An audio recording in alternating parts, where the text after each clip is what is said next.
Alléluia. Eh bien, ce soir, je vais enseigner. On sera comme face à une masterclass, calmement, afin que chaque jeune comprenne. Et je suis certain que ce message va rester gravé dans ta vie pour l'éternité. Alors, on va lire 4 textes de la Bible et puis après, on va s'asseoir. Le premier texte, c'est Marc 16, verset 15. Ce sont les dernières paroles que le Seigneur Jésus adresse quand il dit « Puis allez par tout le monde ». Alors si c'est votre Bible, vous soulignez le monde. Et prêchez la bonne nouvelle à toute la création. Il dit « Allez par tout le monde ». Et prêchez la bonne nouvelle à toute la création. Ensuite, il dira, la Bible dira dans Apocalypse 5, verset 10, « Tu as fait d'eux un royaume et des sacrificateurs pour notre Dieu, et ils régneront sur la terre. » Donc, retrouvez vraiment la version, je crois, qui parle de roi et sacrificateur. Je pense que c'est la version, non pas Darby, on l'a retrouvé, on l'a déjà utilisé ici. Tu as fait d'eux des rois et des sacrificateurs. Je veux bien que le mot roi paraisse. Je pense que c'est...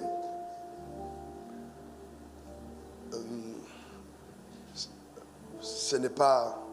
Tu as fait des rois et des sacrificateurs pour notre Dieu. Ok, dans tous les cas, quand vous lisez royaume, remplacez royaume par roi. Donc Dieu a fait de Dieu, après moi, Dieu a fait de moi un roi. Encore Dieu a fait de moi un roi. Et un sacrificateur pour régner sur la terre. Mais dans tous les cas, il n'y a que des rois qui règnent. Donc même le verset en lui-même explique qu'à la place du mot royaume, il faut bien remplacer par roi. Car il n'y a que des rois qui règnent sur la terre. Et donc Dieu veut que tu règnes. Et c'est pourquoi Jésus a dit dans Matthieu 6, verset 10, d'accord, Matthieu 6, verset 10, que ton règne vienne et que ta volonté soit faite sur la terre comme au ciel. Donc Dieu dit qu'il veut que ce règne de Dieu vienne. Quand vous priez, demandez l'avènement du règne de Dieu sur la terre comme au ciel. Donc ça veut dire concrètement que je peux vivre en dehors du plan parfait de Dieu sur la terre. Je peux vivre en dehors de sa volonté sur la terre. Mais il dit, quand vous priez, demandez que le règne de Dieu soit sur la terre comme cela est au ciel. Et c'est vraiment le désir de Dieu pour chacun d'entre nous. Joël 2, versets 28 à 29. Après cela, je répandrai mon esprit sur toute chair. Vos fils et vos filles prophétiseront, vos vieillards auront des songes et vos vieillards auront des songes. Vos jeunes gens auront des visions. Donc, vieillards auront des songes, les jeunes gens auront des visions. Nous parlons d'une génération d'influenceurs pour Christ. Les jeunes gens auront des visions. Regardons la suite. Regardons la suite. Les jeunes gens auront des visions. Ok? Même les serviteurs, sur les serviteurs et sur les servantes. Donc, voyez-vous, Dieu précise qu'en ces temps-là, hommes et femmes seront concernés. Dans ce jour-là, je répandrai mon esprit. Donc Dieu ne parle pas au hasard. Il dit, sur les serviteurs et sur les servantes, je répandrai mon esprit. Comme pour dire, le Saint-Esprit ne descend pas sur une femme pour qu'elle prépare la cuisine. Simplement. Parce que la cuisine, les marmites ne vont pas se convertir. Le Saint-Esprit descend parce que la femme doit être utile dans une des 7 montagnes de la société. Oh, ta manière de dire amen m'embête. Donc personne n'est exclu. Sur mes serviteurs et sur mes servantes, je répandrai mon esprit. Donc ce message intitulé à la conquête des 7 montagnes s'adresse à tout homme, à toute femme qui écoute le son de ma voix. Ce message te propulsera à la tête de à la conquête d'une des 7 montagnes de la destinée. Donne-moi encore ton meilleur amen. Tu peux t'asseoir sur la gloire, dans la glorieuse présence du Seigneur. Que le Seigneur te bénisse et te comble dans le nom suprême de Jésus. Eh bien, Jésus a dit, allez par tout le monde. Chacun dans son monde. Amen. Chacun dans son monde. Et prêcher la bonne nouvelle à toute la création. Maintenant, de quoi est composé le monde dans lequel nous sommes? Puisque Jésus a dit, allez par tout le monde. Ce monde est constitué de 7 montagnes principales, qui sont des montagnes d'influence, amen, de 7 générations, alors même des générations passées, des montagnes, les 7 montagnes d'influence. Nous avons, premièrement, vous avez vu lister là-bas, la famille. Premièrement, la famille. Ensuite, vous avez, là, par cet ordre ici, la religion. Vous avez là, l'éducation.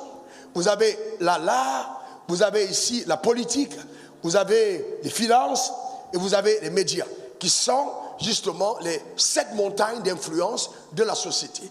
Alors, quand vous regardez comment est-ce que l'Église a fonctionné jusqu'à présent, vous allez vous rendre compte que nous avons une tendance à prêcher un évangile qui excluait le potentiel humain de la participation aux montagnes de la société. Nous avons prêché un évangile pour dire aux gens, Écoutez, Jésus revient bientôt, Jésus revient bientôt. Eh bien, ça ne sert à rien. Et donc, nous, quand on recevait l'évangile à cette époque, plein de jeunes abandonnaient l'école. Parce qu'on se disait, Dieu m'a appelé, Dieu m'a appelé. Alors, et donc, comme si l'appel de Dieu ne consistait qu'à devenir pasteur. Alors, Dieu t'a appelé. Dès que quelqu'un commence même simplement à citer des versets bibliques, on dit, ah, je sens qu'il a un appel pastoral. Non, encore non, du tout. Alors, on n'a pas compris quelle était la pensée de Dieu. Dieu a dit, allez par tout le monde, chacun dans son monde. Donc, ça veut dire que si nous appartenons tous au même monde, alors il y a un problème. Nous devons envahir les 7 montagnes de la société, chacun dans son monde. Ça veut dire que l'homme politique parlera mieux de l'évangile à un politicien que le pasteur n'en parlera à un politicien. Parce que le politicien aura l'impression que si je lui parle de l'évangile, je ne connais pas son milieu. Mais s'il rencontre un autre politicien qui a été élevé, et qui est, imaginez, qui est un chef d'État, qui est un premier ministre, qui est un ministre brillant, et qu'il parle aux gens qui s'intéressent à la politique, forcément, ces personnes auront une oreille attentive. Parce qu'ils vont se dire, ah mais tiens, s'il est arrivé jusque-là, il a quelque chose à dire. Est-ce que quelqu'un comprend de quoi je parle? C'est très important, c'est très très important. D'où comprendre la raison de notre élévation. Donc la raison de l'élévation à la tête d'une de ces montagnes, ce n'est pas pour faire de nous des personnes vaniteuses, non, mais c'est pour servir aux desseins pour lesquels Dieu nous a suscités. C'est pourquoi Mardochée dira, Esther, si tu ne sais pas pour quel, si c'est pour un temps comme celui-ci que Dieu t'a établi là à la royauté, si donc tu ne sers pas Dieu, tu ne sers pas cette cause, Dieu pourra susciter une autre personne. Je vais te dire clairement, jeunes gens, écoutez-moi attentivement, quel que soit votre âge, quel que soit votre sexe, personne n'est indispensable. Il a dit quoi? Personne n'est indispensable. J'ai eu le temps, dans ma marche avec Dieu, de me rendre compte que toutes les fois que quelqu'un a pensé qu'il était indispensable, il a été mis hors jeu. C'est un privilège inouï, vraiment inouï, que d'avoir été appelé par Dieu. Et c'est pour ça que l'apôtre Paul appelle cela une sainte vocation. Celui qui t'appelle est un Dieu extrêmement grand. Et c'est un privilège exceptionnel de servir ce Dieu-là. Cependant, écoutez-moi bien, la Bible dit, si quelqu'un est en Christ, il est une nouvelle créature. Les choses anciennes sont passées. Voici, toutes choses sont devenues nouvelles. Donc Dieu fait de nous une nouvelle création. Pourquoi? Afin qu'on soit, dans la continuité de 2 Corinthiens 5, verset 17, verset 20, des ambassadeurs de Dieu. Dis après moi, ambassadeur de Dieu. Encore ambassadeur de Dieu. Parce que Dieu veut que tu le représentes. Que tu le représentes. Donc l'église, en fait, en tant qu'assemblée locale, est un endroit où nous sommes supposés venir en contact avec la sagesse élevée de Dieu, être instruits du savoir du haut conseil de Dieu et repartir en société briller. Est-ce que quelqu'un comprend de quoi je parle?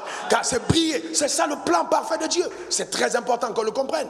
Alors maintenant, pour revenir sur les 7 montagnes, je vous parlerai très brièvement. Pour que vous compreniez, c'est vraiment important. On a mis cet ordre, famille, religion, éducation, art, politique, finance et médias. Mais suivez-moi attentivement. Pendant que je priais pour ces moments, je viendrai sur le descriptif de chacune de ces montagnes, il m'a été indiqué par le Saint-Esprit de montrer l'ordre par lequel nous allons à la conquête des montagnes. Il y a un certain ordre prophétique. Si on n'a pas compris cet ordre prophétique, alors je vous garantis, une conquête, la conquête sera vaine. Il y a un ordre prophétique. Suivez ce que la Bible dit. Dans Matthieu 5, versets 13 à 14. Regardez ce qui est écrit. Vous êtes le sel de la terre. Quelqu'un dit après moi, je suis le sel. Ah non, dis-le encore, je suis le sel. Le sel de la terre, mais si le sel perd sa saveur, avec quoi la lui rendra-t-on?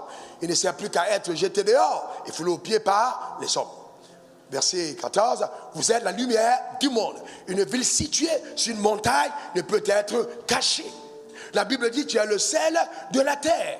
Le sel, voyez, utilisé ici par Jésus, est utilisé à dessein. Voyez-vous, pourquoi? Parce que le sel est un aliment, voyez-vous, un condiment d'influence. Partout où le sel se trouve, une sauce sans sel est une sauce fade, insipide. Ce qui donne le goût à toute ta cuisson s'appelle le sel. S'il n'y a pas de sel, si on t'interdit de manger le sel, alors je te garantis, c'est une punition de ton vivant. Amen. La nourriture perdra de toute parfaitement sa saveur. Donc le sel est un aliment important. C'est pourquoi, quand le sel rentre en contact avec la viande, on dira la viande est salée. Jamais on ne dira le sel est viandé. Pourquoi? Parce que le sel c'est l'influence. Le sel c'est quoi? L'influence. Quand le sel touche le poisson, on dit le poisson est salé. On ne dira jamais le sel est poissonné. Alors nous sommes dans une génération où, ne comprenant pas ça, on retrouve les jeunes qui prétendent être en Christ. Des personnes qui sont nées de nouveau, mais dont le monde laisse une empreinte. Ce n'est pas le plan de Dieu. Ce n'est pas le plan de Dieu. Excusez-moi. Excusez-moi. Si la Bible dit nous sommes le sel de la terre, ça veut dire que même la manière de se conduire en tant que jeune doit être dictée par les jeunes qui ont reçu Christ. Ton silence m'inquiète. Écoutez-moi très attentivement. Ce n'est pas à nous de garder les dreads et les boucles d'oreilles et des choses qui sont considérées par le monde comme des choses sales. Vous dites qu'on les garde pour attirer les gens à Christ. Nous sommes le sel. Le sel ne négocie pas. Quand le sel entre en contact, le sel laisse l'impact. Donne-moi encore ton meilleur amen. Écoutez-moi bien, vous ne pouvez pas influencer une de ces montagnes si vous n'êtes pas en feu pour Dieu.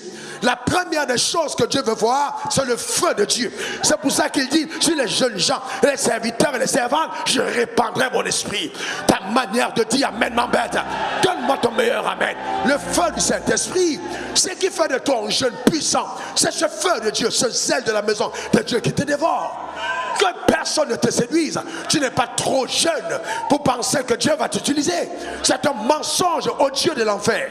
Jésus avait 12 ans quand il a dit à son père et sa mère, laissez-moi m'occuper des affaires de mon père. Écoute-moi bien, c'est important que tu le comprennes. Le zèle de Dieu, le feu de Dieu. Le feu de Dieu. Une génération de WhatsApp, Internet, de Twitter, etc. Eh bien, écoutez-moi bien, Instagram, revenez aux fondamentaux, revenez à la présence de Dieu, revenez à ce qui est le feu de Dieu. Vous êtes le sel de la terre. Si le sel perd sa saveur. Écoutez, je ne suis pas intéressé par une église parce qu'elle a 1 million de membres.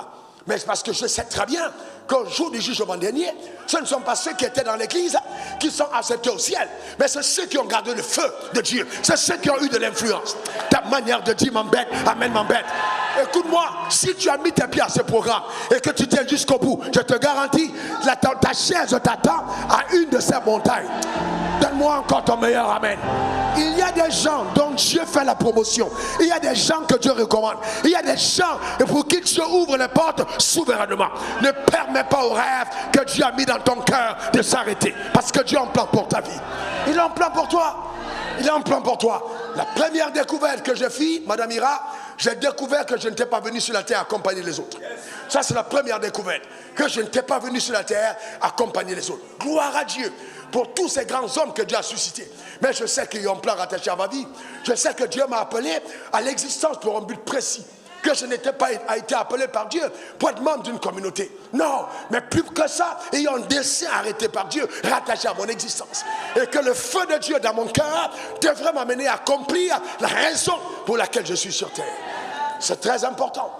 Nous sommes, si on ne fait pas attention, en train de rater une génération. En train de détruire une génération. À cause de la religion qui s'est subtilement infiltrée dans les églises. Où la bataille et le combat deviennent des combats de il est de telle génération, il est de telle église, de telle zone. Mettez ça de côté. Nous sommes du royaume de Dieu. Nous sommes d'abord du royaume. C'est ça le plus important.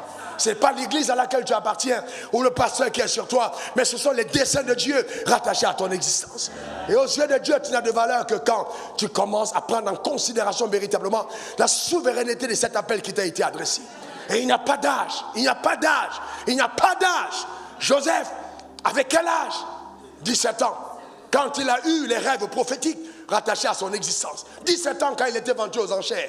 Et qu'on a dit, oui, qui le prend? Oh, 2 pièces, 3 pièces, 4 pièces. Hein. Oh, bon, vendu. Joseph est parti chez Potiphar. Et la Bible dit, à 17 ans, c'est incroyable. Et la prospérité l'accompagnait. Joseph n'avait ni femme, ni enfant, ni maison, ni rien, ni contrat de travail. Mais la prospérité l'accompagnait. Je suis en train de dire en jeune qu'à partir de ce programme, cette entité divine, oh, rattachée à ta vie, t'accompagnera dans tes exploits. Donne-moi encore ton meilleur amen. Quelqu'un dise encore amen. Et la prospérité l'accompagnera. Donc Dieu est capable de choses incroyables. C'est un plan de Dieu. Arrêtez de croire au plan des pasteurs. C'est un plan de Dieu. Vivez le plan de Dieu. Tant que Dieu t'a appelé dans un couloir, quelles que soient les oppositions, paye le prix et entre dans ce couloir. Parce que c'est Dieu qui t'a appelé. Et ne résiste. Il ne va pas de cet appel. Il est souverain. Il est souverain. Paye le prix, frère.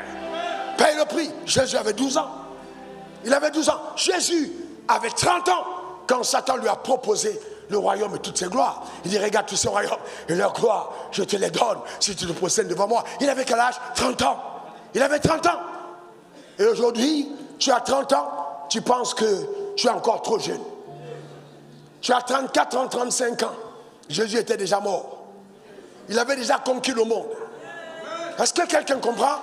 Si tu passes l'âge de 34 ans sans savoir où tu vas, tu risques d'être hors jeu prophétiquement. Il est important que tu comprennes. Si tu passes 34 ans sans savoir où tu vas, tu risques d'être hors jeu prophétiquement.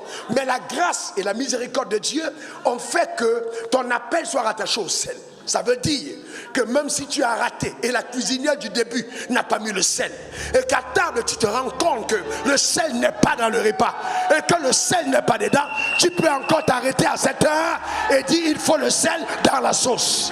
Dis à ton voisin il faut le sel dans ta sauce. Encore il faut le sel dans ta sauce. Encore il faut le sel dans ta sauce. Encore il faut le sel dans ta sauce. Parce que le sel peut être mis à n'importe quel moment. À n'importe quel moment. Pendant que nous sommes en train de manger à ce repas prophétique, des jeunes influenceurs pour Jésus, le sel peut être mis encore dans le repas. Pour te dire qu'il n'est pas tard. Donne-moi encore ton meilleur amen. Dis encore amen.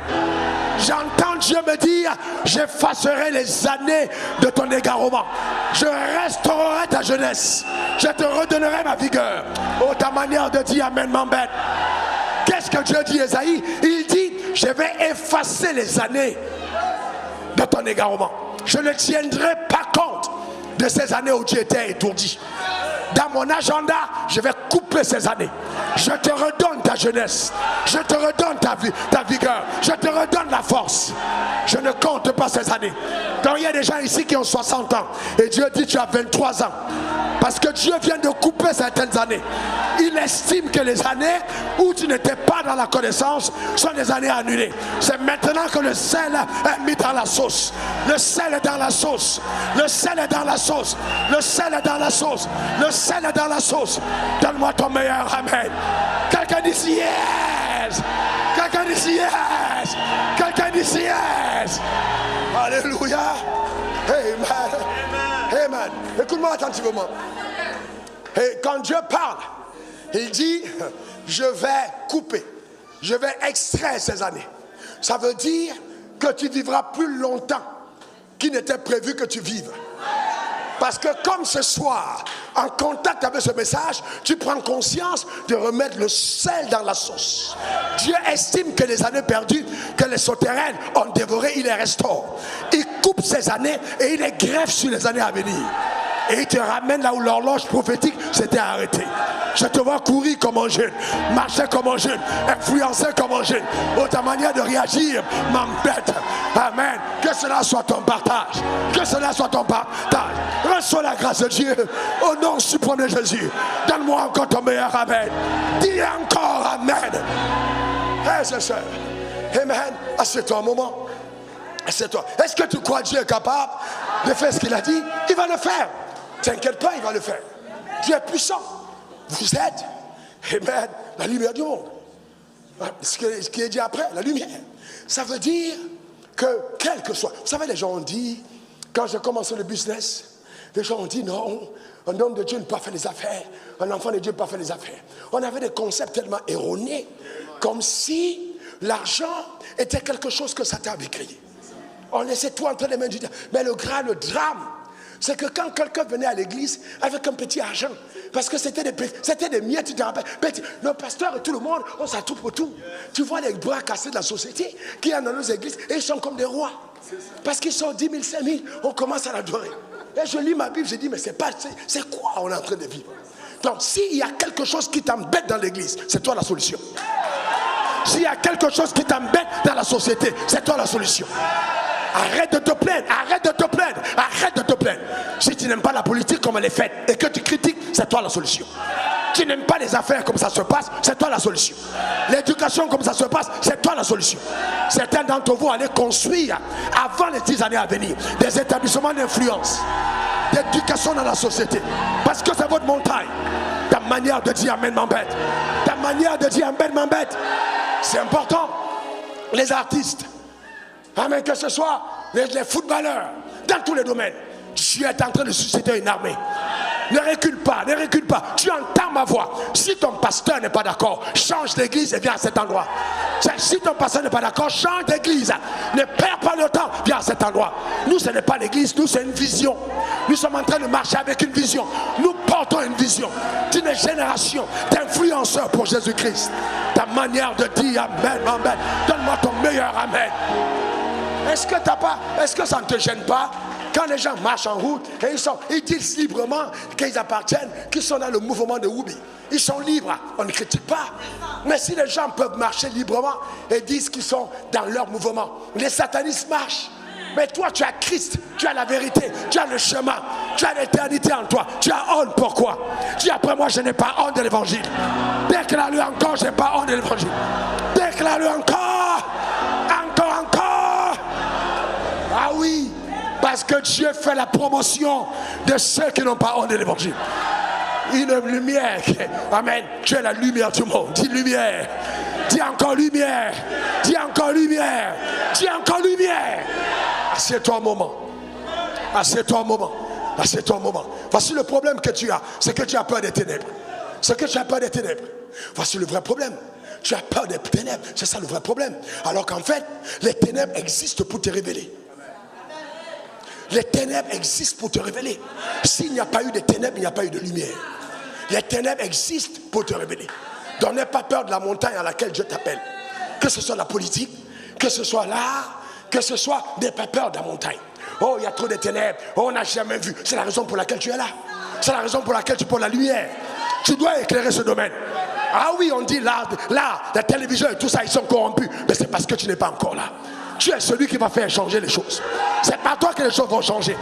Oh, ta manière de dire amen m'embête. Écoute-moi bien, tu sortiras ici de cette réunion en portant une grossesse. Une grossesse impossible d'avorter. Une grossesse en haut. Une grossesse de Dieu. Donne-moi ton meilleur amen. Dis encore amen. Hey, nous devons savoir où on va. Amen. Tu n'es pas n'importe qui. Tu dois savoir où tu vas. Porte quelque chose de Dieu. Vous êtes enceinte de quelque chose. Amen. Écoutez, c'est pas ouais, je vais devenir pasteur parce que je cherche un peu d'argent pour prendre soin de ma femme. Tu es minable. L'appel de Dieu, c'est au-delà de ta femme. Dieu, tu veux l'argent de ta femme. Dieu veut te donner, veut faire de toi le pasteur des nations. Il veut t'amener à prendre soin de toute une nation. Toi, tu es là, tu penses à une petite fille qui va te blaguer pour rien. Alors que Dieu t'amène à un autre niveau. Est-ce que tu vois ce que Dieu voit? Est-ce que tu vois ce que Dieu voit? Est-ce que tu vois ce que Dieu voit? Oh non, je veux avoir un gars qui a un peu d'argent. Comme ça, avec l'argent, on va s'en sortir. Toi, tu as quelque chose qui ne va pas dans la tête. Tu as Dieu d'abord. Il faut bien que tu comprennes que Dieu d'abord. Dis après moi, Dieu d'abord. Encore Dieu d'abord. Encore Dieu d'abord. Personne n'est né sur la terre pour accompagner quelqu'un d'autre. Personne n'est né sur la terre pour accompagner quelqu'un d'autre. C'est pour ça que l'homme et la femme ont été créés le même jour. Même si la femme est de l'homme, eh bien, elle accomplit sa destinée en aidant l'homme. Ayant un dessein, ayant un plan. Ne t'exclus pas. Ne t'exclus pas. Si Dieu a changé le nom d'Abraham, il change aussi celui de Sarai. Le H là qu'on a mis, on doit changer ta part. Et il y a une histoire qui est écrite avec toi. Si on dit qu'Abraham est le père, on dit aussi que Sarah a été enceinte à 99 ans. C'est ça la Bible.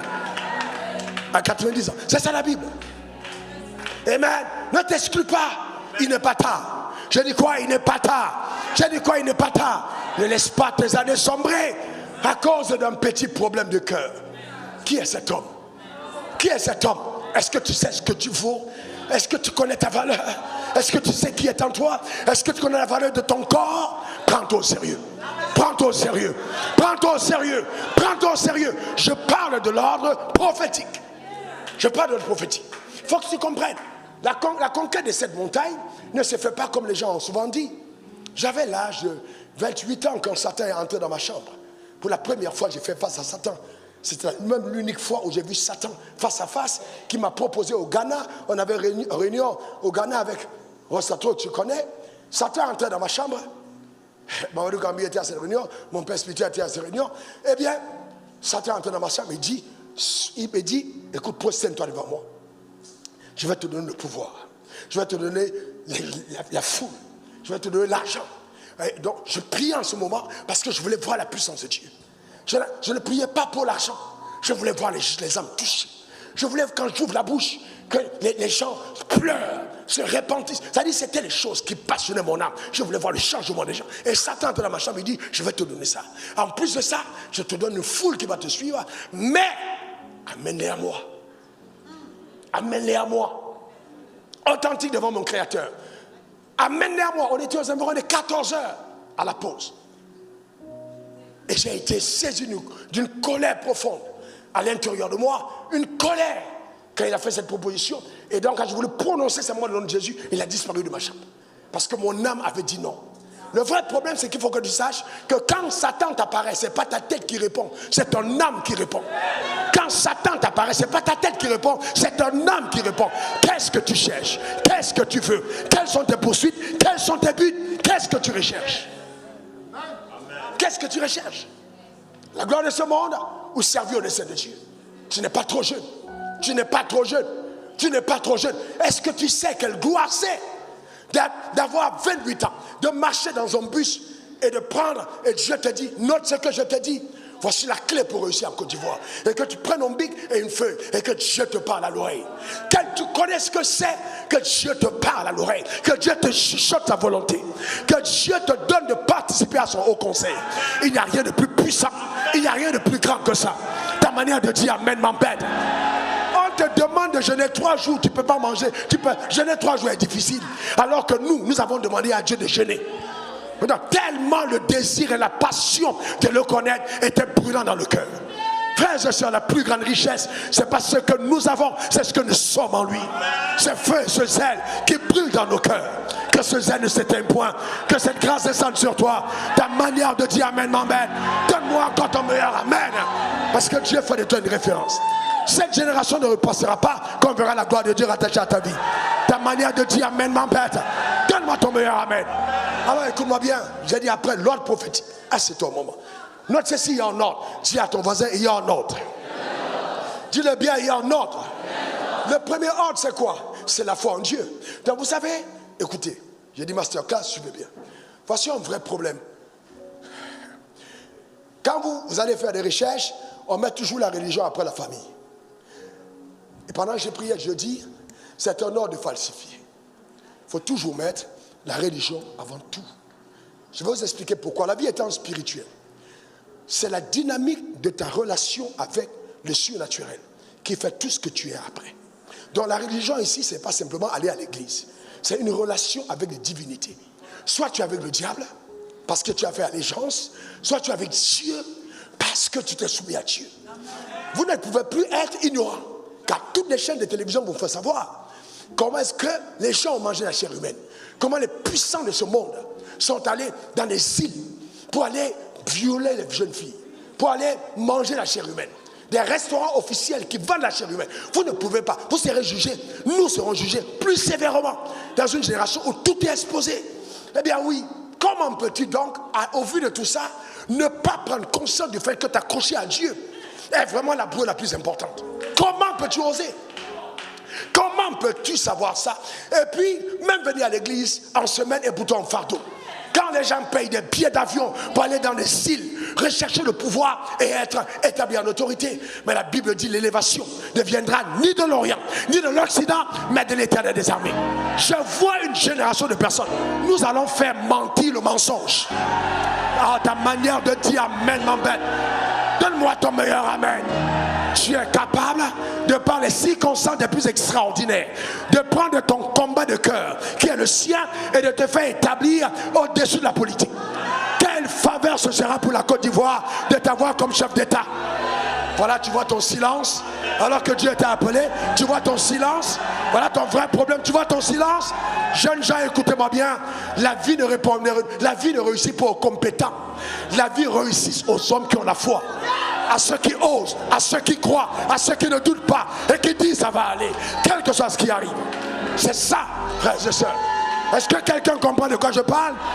La vie ne répond pas à ton habileté, à ta capacité, à ton expertise, à ton enrôlement dans l'armée. Sinon David n'aurait pas été le roi au cœur de Dieu. Il sortait fraîchement de la brousse, méconnu des journaux, méconnu de ses propres frères. Mais Dieu le connaissait. En brousse, David tout jeune, moins de 18 ans d'âge, va faire face à Goliath. Alors que nous avons une armée d'experts. Mais quand il arrive, il dit qu'il y a cet incirconcis. Ton serviteur ira se battre. Bien, comme disait l'homme de Dieu, mon ami, le révérend Jean-Claude Noah, il y a une raison. Il y a bien une raison, il y a une cause. Et il y a un but pour lequel j'existe. Et rien ne volera ce but. Frères et sœurs, as-tu déjà tournoyé sur ton lit la nuit sans sommeil parce que tu es en train de crier à Dieu pour quelque chose que tu veux voir venant de lui? As-tu déjà gémi seul dans ta chambre, dans un coin abandonné parce que tu dis Dieu, je veux voir ce que tu m'as montré? Et tu es arrivé à ce point-là d'avoir toute la viande sur ta table et dit je ne mange pas, toute l'eau je ne bois pas parce que je veux voir Dieu intervenir. Frères et sœurs, arrivons à cette dimension que le zèle de la maison de Dieu te consume, le véritable zèle, le feu d'en haut embrasse ton âme. Ce n'est plus une quête personnelle, une poursuite individuelle, mais le but de Dieu, le dessein pour lequel Dieu t'a suscité. Et que tu sais que quittant la terre, partant de la terre, tu auras accompli le mandat et la raison pour laquelle tu existes. Frères et sœurs, il faut oser. J'ai découvert quelque chose de simple mais de puissant, que Dieu n'a pas élevé les gens à 2 têtes parce qu'il n'y en a pas, qu'il n'a pas élevé les gens à 3 pieds parce qu'il n'existe pas, les gens à 4 mains parce qu'il n'a créé personne avec 4 mains. Et j'ai vu sous le soleil que les gens ont occupé ces montagnes sans Dieu, alors que la Bible dit dans Hébreux 11 verset 6, sans la foi il est impossible de lui être agréable. Donc ils ont monté, ils sont arrivés au-dessus de ces milieux-là, amen, avec le diable ou sans Dieu. Mais à plus forte raison, toi tu as Dieu. Comment est-il possible? Comment est-il possible qu'avec Dieu tu t'exclus? Ce n'est pas possible. Il faut que ta tête éclate. Que ta tête éclate d'éclat de gloire. Que la révélation de Dieu, amen, ça révolutionne ton être. Parce qu'il faut bien comprendre que les choses doivent arriver 2 fois dans la vie avant qu'elles arrivent. Elles arrivent 2 fois.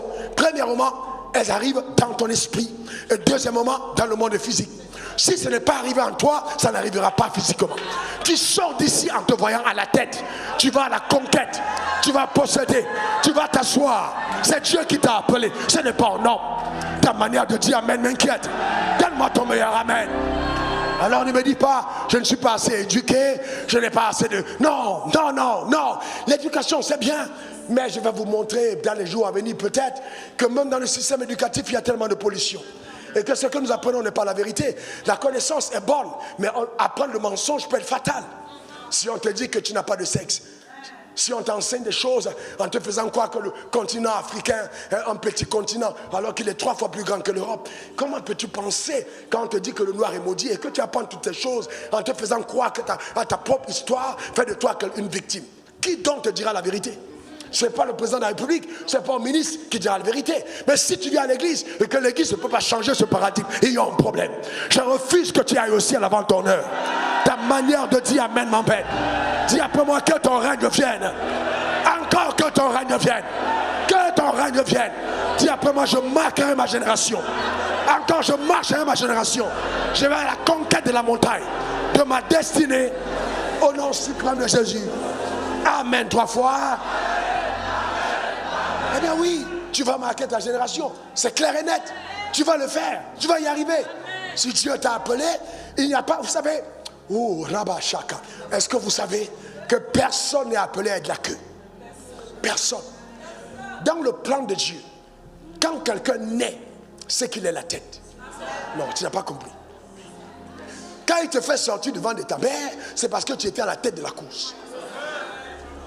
Il y avait près de 2 milliards, c'était la tête, tu es entré. Dans le principe, les seconds ne sont pas récompensés.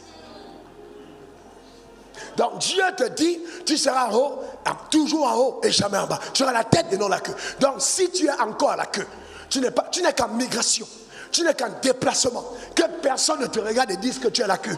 Parce que tu es dans la progression. Tu es en train d'aller à la conquête de ta montagne. Ta fin, ce sera la tête. Tu ne mourras pas sans la position de la tête. Oh, ta manière de dire amen m'embête. Donne-moi ton meilleur amen. Dis encore amen. Tu ne mourras pas. En toute humilité, quand on est dans ce pays, pour ceux qui connaissent l'histoire, et mon fils Didier, on en parlait hier avec ma fille Waki, il racontait une histoire, il connaît un peu l'histoire. Écoutez-moi, quand j'en dans ce pays, Mais les choses ne se faisaient pas comme ça se fait aujourd'hui. Aujourd'hui, un pasteur peut rouler une belle 4x4, il n'y a pas de problème, habiter une belle maison. Mais on a lutté, il a fallu quelqu'un que Dieu suscite. Quand Dieu m'a parlé du mandat qu'il m'avait donné, mais c'était effroyable. Quand je suis devenu restaurateur pour la première fois, mais quel commentaire n'y a-t-il pas eu quand en 2002, je montais ma première affaire? Ah bien, c'était effroyable. Je rencontrais des gens au supermarché, je tends la main, viens, je tends la main, tends-moi la main, comme c'était moi, et puis la personne me traverse. Ah oui, la personne me traverse, même la personne me fuit, parce qu'elle a l'impression de côtoyer un vampire. Ah oui, sérieusement, je ne suis pas en train de raconter des fables. Je ne raconte pas des histoires, je ne raconte pas des fables. Ben, j'ai dit, je viens saluer, la personne évite, et même éviter c'est gentil, en disant des jurons. Que fais-tu quand tu fais face à ça? Que fais-tu quand, au milieu de la détresse, quand tout le monde pense que tu es fou, alors que Dieu t'a parlé, comment tu te comportes? Je me rappelle au carrefour d'un camp, je chantais. Mon seul appui, cet ami, fidèle. Jésus seul, les uns s'en vont, cet ami me reste. Jésus seul, cet ami, et je pleurais, sérieusement, et je pleurais. Mais je marchais, et je pleurais. Et les larmes ruisselaient sur ma joue. Mais je pleurais parce que je savais que j'avais entendu Dieu. Parce que je savais que Dieu m'avait parlé. Comment tu te comportes quand tout le monde autour de toi semble ne pas croire que Dieu t'a appelé? Comment tu te comportes quand tes propres frères comme Joseph te vendent et veulent même te tuer parce qu'ils pensent que c'est Dieu qui les demande de te tuer? Un homme de Dieu dont je tairai le nom m'a dit, tu sais, les gens pensent même que si tu meurs, ce serait rendre un service à Dieu. Vous voyez jusqu'où? Authentique. Comment vous faites quand c'est votre mission? Vous savez que Dieu vous a parlé. Mais aujourd'hui, je rends grâce à Dieu. J'ai béni le Seigneur. Les choses ont changé. Mais quelqu'un doit payer un prix. Quelqu'un doit avoir l'audace et le courage de ses convictions pour payer un prix. Il m'a dit, fils, je t'ai demandé de prêcher la parole de foi. Permettre à son peuple de posséder son héritage et d'accomplir la destinée. Je savais que Dieu, des 8 révélations qu'il m'a données, visitation sur la prospérité, était en train d'amener l'Église à une autre phase. Et je pense que l'heure est arrivée, parce que tout le monde sait aujourd'hui qu'être riche n'est pas un problème. J'appelle les milliards dans ton compte bancaire. Ta manière de dire amen m'embête. Donne-moi ton meilleur amen. Dis encore amen. J'appelle les contrats, j'appelle les affaires, j'appelle les opportunités, j'appelle les marchés, j'appelle cette grâce. Donne-moi ton meilleur amen. Que cela te localise. Ah ouais. Ah oui. Frères et sœurs, mais quel combat, quelle bataille, quel âpre combat. Mais quand des miracles rares, des choses époustouflantes ont commencé à se produire à cause des évidences, tout le monde s'est dit, cet homme-là, Dieu est avec lui. Frères et sœurs, tu dois livrer le combat qui s'impose. Je sais pourquoi Satan me hait. Je sais que Satan me déteste. J'ai un livre intitulé « Voici pourquoi Satan me hait ». Et j'ai un autre livre intitulé « Satan, je ne signerai pas ce contrat ». Ils vont sortir cette année. Je ne signerai pas ce contrat. Jamais de la vie. Je ne signerai pas ce contrat. Je ne suis pas, je refuse. Je refuse. Oh, laissez vos biens ici et puis allez dans le désert, allez m'adorer les mains vides. Moïse a dit, je ne signe pas ce contrat. Je refuse. Je suis de cette génération. Soit la parole de Dieu marche, soit elle ne marche pas. On n'est pas, non, soit elle marche, soit Dieu existe, soit Dieu n'existe pas. Dans l'ordre numéro 1, frères et sœurs, c'est la religion. Mais mettez sa foi en Dieu. Parce qu'en fait, ici, là, quand Dieu dit qu'il a fait de nous, dans le royaume et des sacrificateurs, le premier fondement c'est la religion. Quelqu'un dit après moi, religion. Dans notre soutien vient de là. Ce que je le suis, je le dois à Dieu. Je le dois à Dieu. Je le dois à Dieu, frères et sœurs. C'est pourquoi jamais tout ce qui m'arrive ne va distraire ou non, c'est pas possible. Je le dois à Dieu. Ma prière ce soir, je prie, je dis Seigneur, préserve-moi de la rétrogradation. Préserve-moi de l'erreur. Préserve-moi, garde-moi dans ta passion. C'était ma prière ce soir, tout seul. J'ai crié à Dieu, j'ai dit, garde-moi. Parce que ce n'est pas tant ce que les gens voient, mais c'est ce qui peut être capable même d'être transporté quand tu ouvres la bouche. Alors si je dis que je marche avec Dieu, une phrase qui est lâchée, c'est ce qui se passe. Ce n'est pas juste un discours, c'est la conséquence d'une intimité, d'une relation, d'une visitation, d'un homme qui obéit, qui a entendu une voix et qui a décidé de marcher avec lui. Ah oui, ça s'appelle la foi en Dieu, parce qu'il faut voir comme voyant l'invisible. Donc nous concevons la chose d'abord dans notre esprit. Jamais je ne me suis vu échouer. Et je dis en jeune, ne te vois pas échouer. Tu n'es pas en échec. Ta manière de dire amen m'embête. Dieu n'appelle pas les gens pour échouer. Tu n'échoueras pas. Dis après moi, je ne vais pas échouer. Oh, ta manière de parler me dérange. Oh, je pensais que tu allais te lever avec la main droite et déclarer, je ne vais pas échouer. Lève ta main droite, déclare, je ne vais pas échouer au nom suprême de Jésus. Impossible. Est-ce que j'ai dit que tu ne commettras pas des erreurs? Si, ça va arriver. Mais toutes choses vont concourir pour ton bien. Aussi longtemps que ton cœur est passionné, tu ne vas pas échouer. Tu ne vas pas échouer. Je ne vais pas échouer. On va aller jusqu'au bout. La confiance en Dieu. Pourquoi ne l'ont pas échoué? Parce que celui qui nous a donné la vision est fidèle. Celui qui nous a parlé est fidèle. Oh pasteur, mais je ne comprends pas. Comment est-ce que je fais? Allez, comment je fais? Alors, tu vas sur le coup. 7 stratégies pour écouter Dieu. Allez demander à Joseph quelle stratégie il a utilisée. Aucune. Aucune stratégie. Allez demander à Jésus quelle stratégie? Aucune. Quand Dieu t'a appelé, il te parle. J'ai dit quoi? Quand Dieu t'a appelé, c'est aussi simple. Mais si tu veux être vraiment dans sa voie, aie une relation avec lui, une relation dans la parole, prends le temps pour lui. Les choses précieuses ne sont pas données aux chiens, les peines ne sont pas données aux pourceaux. Prends le temps pour lui, montre-lui qu'il peut te confier quelque chose de précieux à cette étape de ta marche. Montre-lui ça. Amen. Dans le fondement, c'est la foi. Et je vais vous dire, pour parler de la foi, qu'on n'est pas tous pasteurs, mais on est tous sacrificateurs. J'ai dit quoi? On est tous sacrificateurs. Si tu n'utilises pas ta sacrificature, tu ne tiendras pas dans ta royauté. C'est ta sacrificature, ton temps de prière, ton temps dans l'intimité, ta relation, ta relation avec Dieu, tes offrandes, ta communion qui font tenir ta royauté. Ah oui, qui font tenir ta royauté. Hein? Oui, c'est ça. C'est ta sacrificature, ta relation avec Dieu qui tient ta royauté. S'il n'y a pas ça, il ne tient pas. Ça, il ne tient pas. C'est notre relation qui tient, notre royauté. Non, le sacrificateur. Ne pense pas que le temps dans le secret, même ces 30 minutes, à adorer le Seigneur, à lire la Bible, à méditer, ne pense jamais que ce soit un temps perdu. Le vrai problème, c'est que tu occultes ton aura, la possibilité de briller, de rayonner, quand tu n'es pas alimenté de la lumière sacrée. Voilà le vrai problème. Et tu te demandes pourquoi ça ne marche pas. Mais ça ne marche pas. Parce que tu n'as même plus de batterie dans le portable. Tu n'as plus de carburant dans la voiture. Comment tu veux que ça roule? Voilà le vrai problème. Donc, le premier axe, c'est ta relation. La relation de foi. Dans tous les domaines, ce qui te fera monter, c'est la foi. Quelqu'un dit encore pour moi, la foi en Dieu. C'est clair. Crois capable à Dieu de faire ce qu'il a dit qu'il va faire par toi. C'est la foi. Premier socle.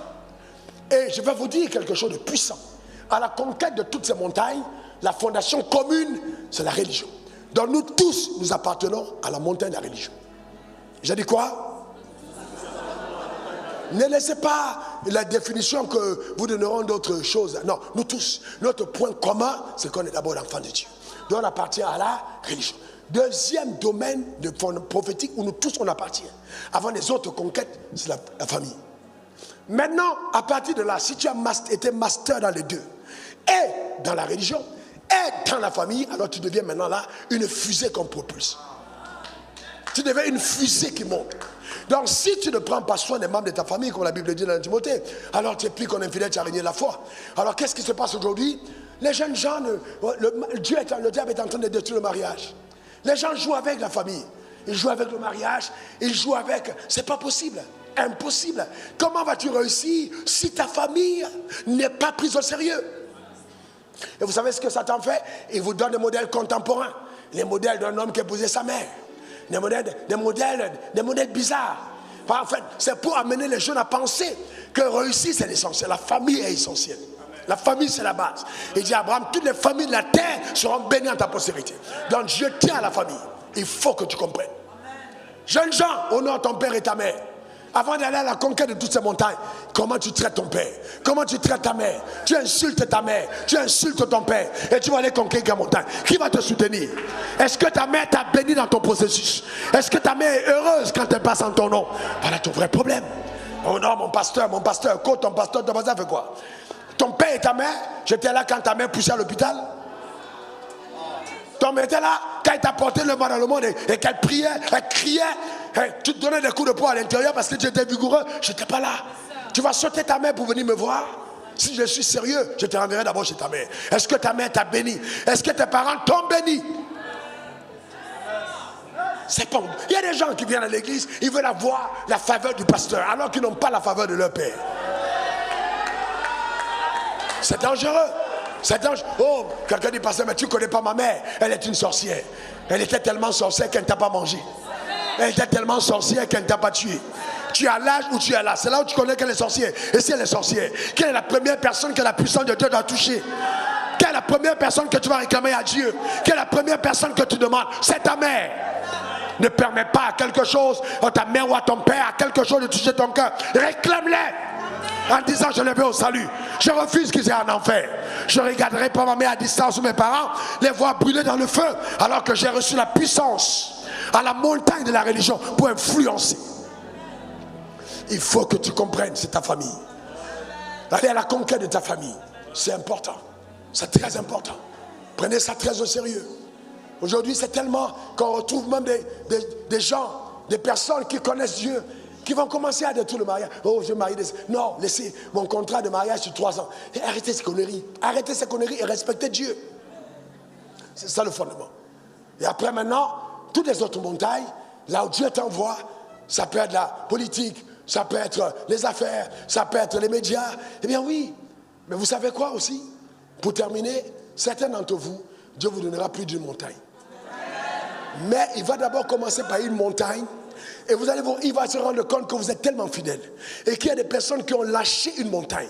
Il va dire, est-ce que je peux te donner une deuxième montagne? Parce que quand je regarde, il y a tellement de personnes qui fuient cette montagne. Est-ce que je peux te confier cette montagne? C'est ce que Dieu m'a dit quand il m'a appelé aux affaires. Il dit, j'ai donné cet ordre, ce mandat à plusieurs qui ont fui. C'est pour ça que je demande, est-ce que tu peux venir dans les affaires? Voilà comment Dieu m'a parlé. Il m'a dit, j'ai parlé aux gens qui n'ont pas voulu. Parce qu'ils avaient peur de qu'en dira-t-on. Le concept erroné des enseignements a détruit la productivité. Mais vous êtes bénis. Parce que vous avez un modèle qui... Vous avez un exemple. Vous êtes bénis. Non, rien ne t'arrêtera. Nous allons à la conquête. Nous allons à la conquête de cette montagne. C'est la raison pour laquelle nous avons ce programme. Une génération d'influenceurs pour Christ. Nous allons marquer cette génération, laisser un impact indélébile. Acclame le Seigneur pour ta vie. Que Dieu bénisse ton âme, que Dieu punisse l'enfer. Acclame très fort pour ta propre vie. Déclare que tu vas y arriver par la grâce de Dieu. Dans le nom suprême de Jésus. Que le Seigneur te comble. Que le Seigneur te bénisse. Et qu'une fraîche onction descende sur toi par la puissance de Dieu, te rendant à même de servir au dessein de Dieu arrêté en ce qui concerne ta destinée sur la terre des hommes. Que Dieu t'équipe de façon puissante par une fraîche grâce, une fraîche onction, une fraîche onction, une fraîche onction. Oh, le Saint-Esprit qui descend sur toi, la grâce de Dieu sur ta vie, dans le nom suprême de Jésus, te rendant à même d'être efficace à la montagne de ta destinée, à la montagne préconçue, préparée par le ciel pour toi. Que cela soit ton partage, ta portion, ton héritage, au nom suprême de Jésus. Et que ta vie révèle sur la terre des hommes l'authenticité de l'alliance que Dieu a contractée avec nos pères Abraham. Qu'il en soit ainsi. La main de Dieu sur toi, aujourd'hui à jamais. Jamais tu ne seras la queue. Jamais. Toute malédiction, toute parole, tout sort, toute limitation tendant à t'arrêter en arrière, c'est brisé à ma parole. Au nom suprême de Jésus, tu es relâché par la puissance, par de Dieu, pour aller à la conquête de ta destinée. Toutes les ressources indispensables te soient accordées. Que l'ange de la prospérité t'accompagne et que la main de Dieu soit sur toi. Au nom suprême de Jésus. Amen. Amen. Et amen. Merci Seigneur.